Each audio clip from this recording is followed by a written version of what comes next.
Alright, this is a short video on the IntelliHaul. Let me show you what I got here. Got a front camera. We got the mirror cameras. Third brake light. Everybody's got the tailgate handle one. There's the other mirror one.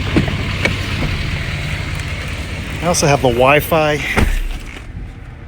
I don't have that one. The trailer's not connected, obviously, so just showing you how it works. Here's reverse. Left turn signal. I don't have it turned on right now. As you can see here, you can actually turn the turn signals off for people that don't want it.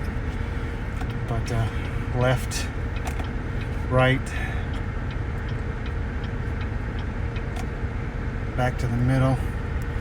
Alright, the other I got set up for my front. Hit the back button, you go back.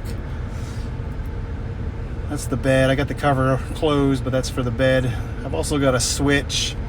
It's not neatly installed yet, but I have a switch that I'll be able to switch between this camera and the camera for the wireless Wi-Fi. You can see the module right there that connects to the camper.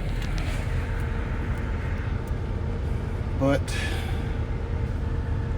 like I said, here you can do the both sides at one time if you want. At the back, if you wanted to do all three. And like I said, I can do the switch. That'll change it from the bottom down here, from the bed to the rear of the camper instead of down there if you wanted to have all three on.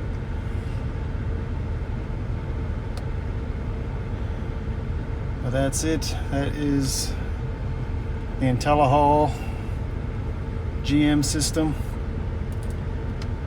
Normally it's just a 4-camera system. You got to kind of pick and choose which 4. Like I said, you can easily install a switch in line with 2 of them. I'm going to mount it in a glove box, so I can just open the glove box and hit a switch, and then I'll be able to alternate between the camera that connects to the third brake light or to the trailer. So I'll have 5, and I don't know where you need any other cameras, but you could do the same to any of the other ones if you wanted to put more switches in. But that's it. This is on a 2018 Silverado LTZ Custom Sport Dually 3500. Thanks for watching.